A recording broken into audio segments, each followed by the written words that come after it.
Hello, welcome or welcome back. This is my final check-in for September, and this is the second paycheck of the month, my last week's transactions. So let's get into it. All right, we're gonna start on Thursday, which is the 21st of September. I paid a deposit of $10 for the transponder for the local tolls.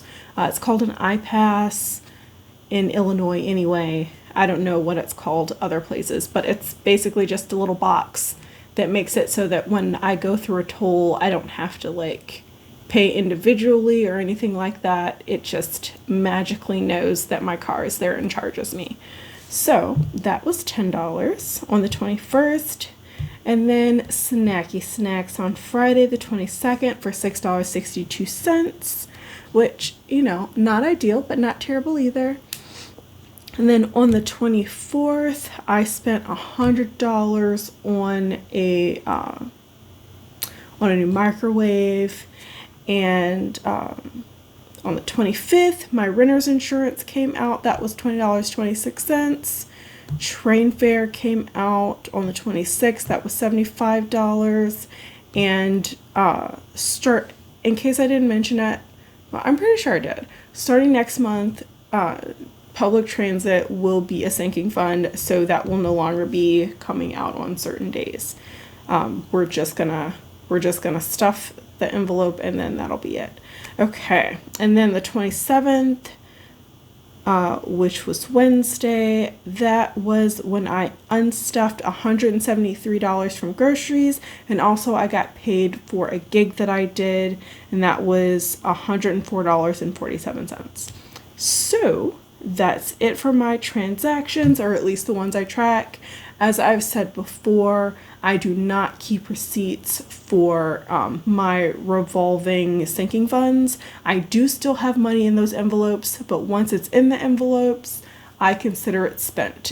That money's gone. It's whatever. I'm gonna use it, and I'm gonna use it in that category, and that's the whole thing. I'm not keeping receipts, and I'm not doing any of that. I'm not tracking it. If I spend it, I spend it. If I go over, then I will report that. So let's see what that means for the budget. We're pretty much done. So paycheck was $1,154.41, $1,154.41. And then I put my gig and other. I really want to keep the paycheck line for just what I'm making for my full-time job. So that will always be what that is. So $1,154.41.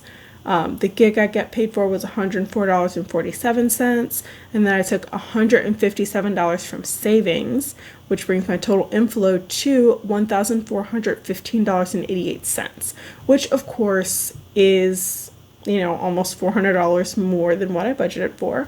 But I budget this way so that I have built-in wiggle room, so that I don't have to dig into savings whenever there's something unexpected that happens. Like, for instance, my microwave no longer working.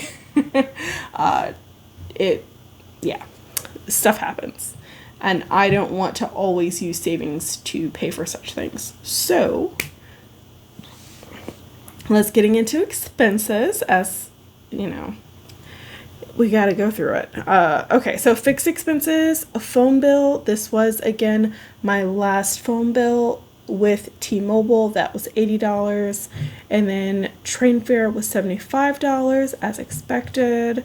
Spotify did not come out, which makes me feel like that means there is no final bill. I don't pay again. Because I did cancel my Spotify premium. So now I will be using YouTube Music instead. And then renter's insurance, that of course is as expected, that 2026 brought my fixed expenses to $175.26, which was less than what I budgeted for, because of course it was, because I no longer have Spotify. And then for my variable expenses, and these are the expenses that I do not roll over these funds for. These are not sinking funds. What I spend, I spend. What I don't. That's it. That's all. We're done. So, variable expenses. That was dining out, $15.87, which is under budget, which is great. I have been over lately, so I'm glad that I kind of got the snacking under control somewhat. And then groceries, I spent $47 total. My partner is still contributing to groceries because I paid the rent previously when I don't normally do that. So, there's that. And then train fare for the kids did not come out, which is good, because it shouldn't be like every 2 weeks or whatever, because they don't ride the bus or the train that much with us. So, then registration and license, this was my city sticker, $157, and furniture was $100, and tolls/fuel was $10. That brings my variable expenses to $329.87, and leaves me with $910.75. Okay, so we're going to skip the sinking funds because all of my funds that normally go in this category were already allocated in the last paycheck, so that's fine. I don't use this extra debt section, so that's fine. And then for extra savings, I did forget I know I said last time that I wasn't going to stuff the penny challenge. So I messed up the math. So it'll actually be this paycheck that ends those payments, ends that savings challenge. So that's $26. And then the $1,000 challenge, which is going to my emergency fund. And of course the penny challenge is also going to my emergency fund. But $1,000 challenge, $36. And that brings us to, let's see, 910.75 minus 26 minus 36. So that is $848.75. So what I do is all the remainder goes to whatever my highest priority is. Currently, my highest priority is investing. So the rest of this is going to go to investing, except I'm going to divert up to 50% of this money for another priority. Or it could be the same. I don't know. We'll see. The dice will tell the story. The dice will tell. So let's roll these dice. This is a 6-sided die and 2 10-sided die because we're going to roll the 6-sided die to see which category is going to get these diverted funds, and the 2 10-sided die are going to tell me which percentage of that money is going to go to one of these categories. Now, I'm going to max this out at 50%. So, at least, because this is $848, so at least $424 at least is going to go to investing. So let's see how this goes. Let's roll.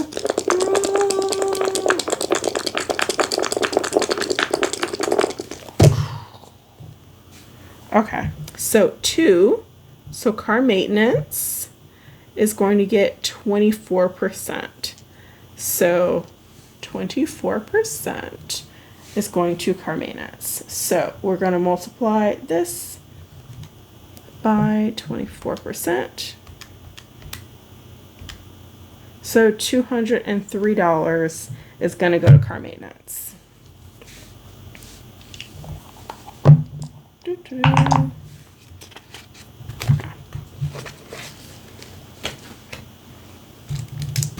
Oops, I'm knocking stuff over here.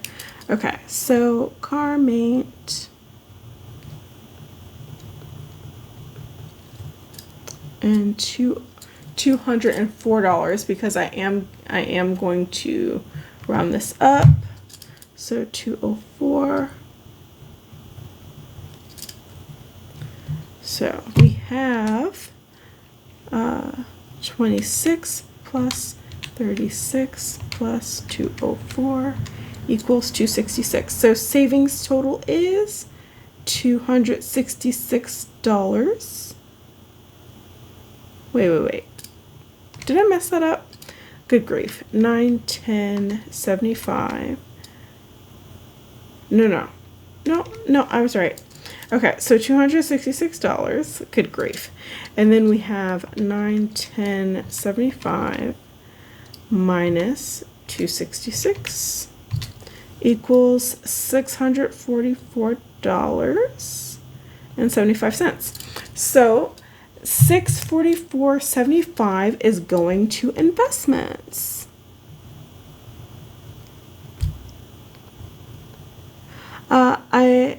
I feel like leaving this a little bit to chance is kind of exciting. Of course, I didn't want to, like when I decided to use these dice, I decided to do it as a percentage because no matter what's left, whether it be $1, $500, $50,000, you can always use a percentage. So this kind of little, challenge, this little diversion of money lets you still contribute to your priorities, but whatever little amount that you can send to another priority is also good. So I do have big plans for my car maintenance fund because I really want to save up a good amount before I actually have to pay for car maintenance. So in case you didn't know, I do have a new vehicle, and because I got a new vehicle, I don't pay for my first 2 years of maintenance. First 2 years of car maintenance is free. So I do want to save up enough so that once I do start paying for car maintenance, it's not going to be an imposition. And if anything, like any kind of emergency comes up, like for instance, I get a flat tire or whatever, I still want to be able to take care of that without going into my emergency fund. So this is going to be I guess you could kind of call it like my car emergency fund. I don't know what you want to call it, but that is what I'm trying to do. So I am happy with this diversion. I am still happy with how much I'm sending my investment account because if you notice, I'm still at $644.75, even with diverting 24% of that money. I'm still investing more than I budgeted for because I budgeted for $521 and I'm actually investing $644.75. So this is improvement. This is good. This is why I give myself wiggle room because I would like to reach my goals, and I feel like if I spread myself too thin on my goals, then I won't really feel like I'm making good progress. But then if I just give everything to investments, then my other priorities will be not funded as fast as I'd like to. Like I want to spread the love a little bit. Just, I'm just leaving it to chance because it's fun. I don't know. But in any case, it's been 14 minutes. I can't think of anything else that I want to say about this, except for check back with me tomorrow, because tomorrow I will be posting my monthly closeout. And the day after, I will be posting my net worth. So I did decide that I'm going to split that up into 2 videos because it was kind of long last time. So this is, today's paycheck closeout. Tomorrow is monthly closeout. Day after is net worth adjustment. Well, my new net worth update, which I'm going to include my investment accounts this month because I don't have any more debt. So yay, changes. You know, I'm always changing. I'm always experimenting. I'm always messing around with what's happening. But I appreciate you for staying as long as you did. I love you. You deserve financial stability, and I hope you have a great day on purpose. Bye.